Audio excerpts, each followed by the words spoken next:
Hi guys, welcome or welcome back to my channel. If you're new here, my name is Roha and I'm from a beautiful country called Namibia.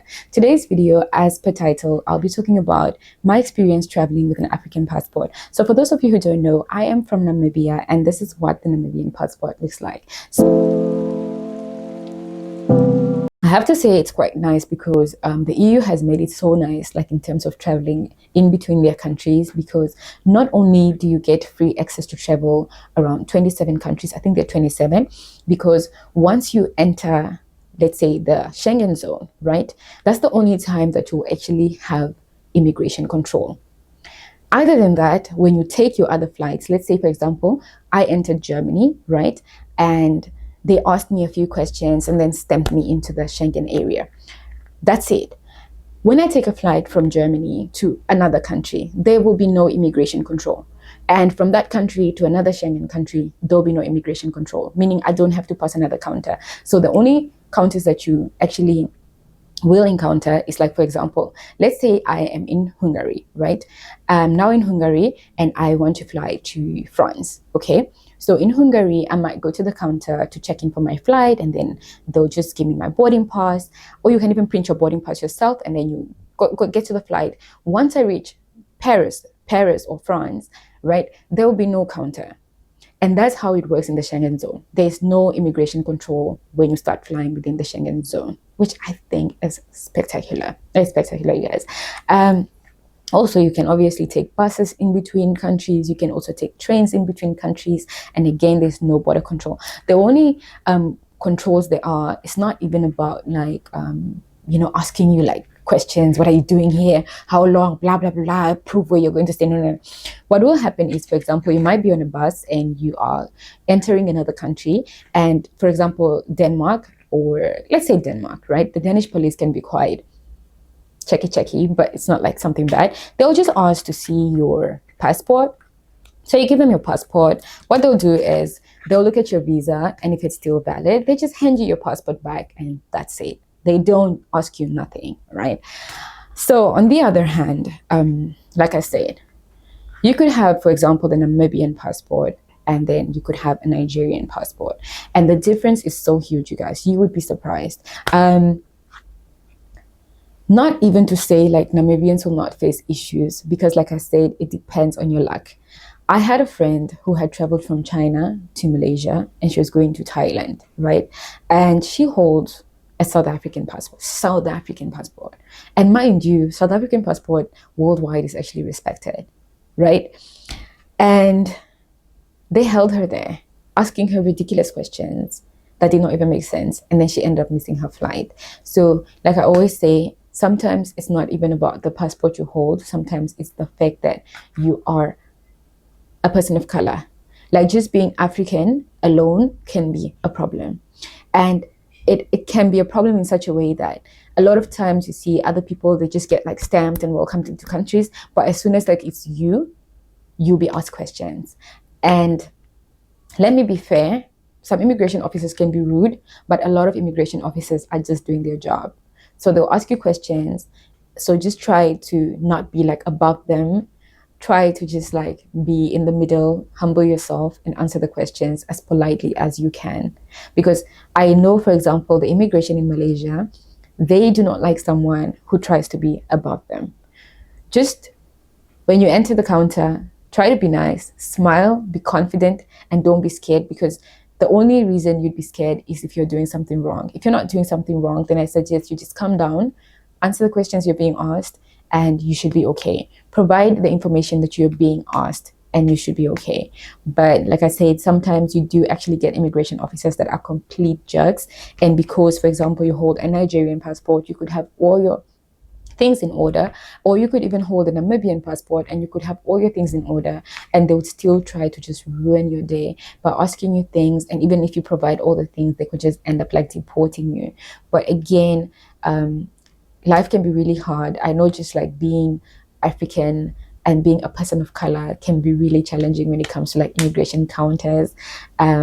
So my advice to you is, if you meet a jerk of an immigration officer, try not to like get as loud as they are, try not to like shout back and stuff. Just try to be polite and like just provide all the information that you're being asked, just to make things like easier. Because if you're both shouting at each other, you are definitely not going to reach any agreement at the end of the day. So yes, I will admit that traveling as a person of color can be very challenging, and sometimes you are not treated fairly. Sometimes you see that you question, why me? Like, why are you guys asking me all these questions? Although like I have everything in order, but other people, because they're not a person of color, or they are not black, or they're not African, they just get a free pass, chop, chop, chop, chop. But you know what? That's how the world is set up. And like, it's 2023 and these things are still happening. We are still suspects. And honestly, a lot of times, like depending on the passport that you hold, you are obviously seen as a potential illegal immigrant. And that is an issue. I don't even know why they make it so hard, or like why, our own leaders are just making life so hard for people, to the extent that they need to now sort of like resort to immigrating to other countries illegally. So it's crazy because we cannot blame like other people for our own problems. African problems begin within Africa, within our own leadership, within our own, it's us first. We can't blame other people first. It's us first. If we could just like fix our own systems, and if our leaders could just like, wake up and just make things better for us, I feel like we would have no reason to like be thinking of even being illegal immigrants, or thinking of, I'd rather go be homeless and sleep next to a dustbin in another country, just for the sake of, running away from my country because things are that bad in my own country. Things should not be that bad to the extent where you are okay going to be an illegal immigrant somewhere else. So again, like I said, obviously our problems begin within Africa itself, and that is the reason why, we are being so humiliated out there. And also because we give too much privilege and we are too welcoming to other countries, that they don't care. They don't care. It's more like, we need them, but they don't really need us. So we have to apply for visas for most countries, and they don't. Like for the Namibian passport, for example, the only countries like I can think of, that really were sort of like great countries, in my personal opinion, that give us free visa is Malaysia. Malaysia gives us 1 month, and then we've got Singapore. Singapore gives us 1 month, and we've got Hong Kong. Hong Kong gives us 90 days, right?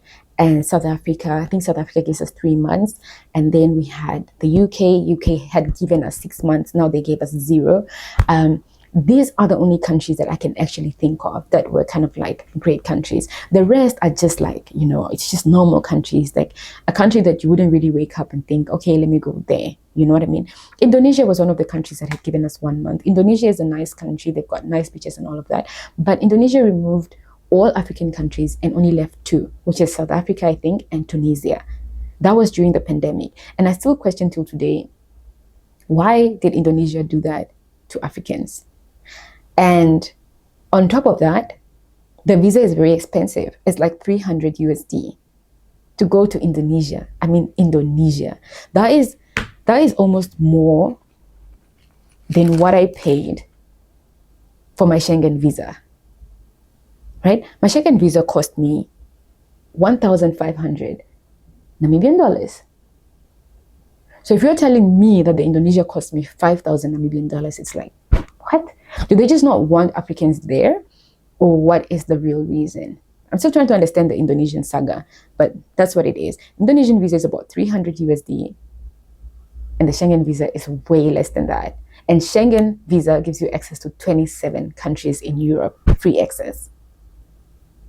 So sometimes countries do like really surprising things, and that's just one of the things that has actually surprised me over the years. Indonesia removing all African countries off their visa-free list and leaving only 2.